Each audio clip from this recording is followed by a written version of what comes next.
Vice-Primeiro-Ministro Mariano Assanami Sabino reconhece que a construção de uma digna cidade conclui, também companhia menos orçamento.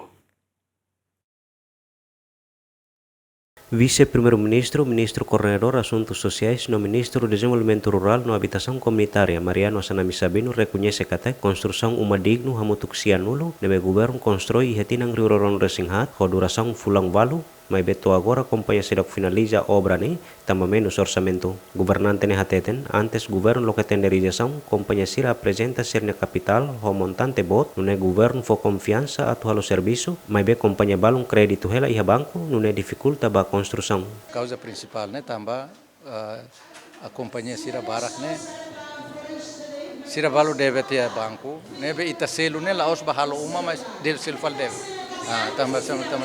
apresenta sira na capital né lá ia problema ida balu 800 balu 1 milhão nem max sira belmanan quando os capital 8 lá belmanan. Ligado à alegação balum katak projeto uma digno né governo for date ba companhia sira nebe antes né apoia partido durante campanha eleitoral mas vice-primeiro-ministro dehan alegação sira né lalos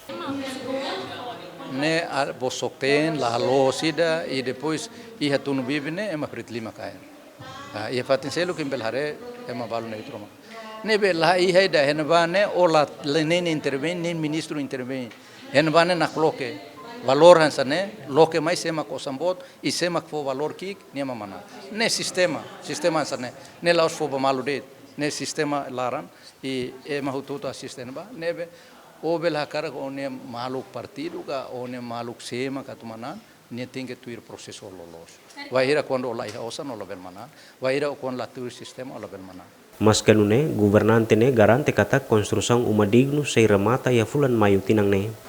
iha balu ne beke hotu balu ne beke senti kata se mayu sira la remata sira tinge fo atene para o insaita loke dalam para ema tinga poesia agora iha hermera fatin rua lao iha inaru fatin rua lao ela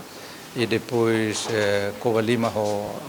Bikeke e tempo badak loke e depois ita tamona mos ba atuba e infraestrutura nian infraestrutura também dene piloto infraestrutura ita halo barak e mos ita aposta numa uma nebema ka ho modelo apartamento ita iha ona desenho roteiro né iha a Campo Merdeka ida agora iha e depois ita haretan baui. Durante ne representante povo e Parlamento Nacional mos questiona governo da cia nia programa ba construção uma digno nebe dadang ne constrói hela e município Lauteng e nebe contrator sira abandona projeto ne mas que gasta na orçamento bot. Programa piloto hari uma digno ho medida 9 vezes 12 ne ho total uma hamutuk sianulo no hahu ona construção e tunubibi município Bobonaro, Fato Berliu município Manufahi, Natarbora município Manatutu, no Muapiti município Lauteng. Aderto Ximenes, Benvinda Ximenes, GMN.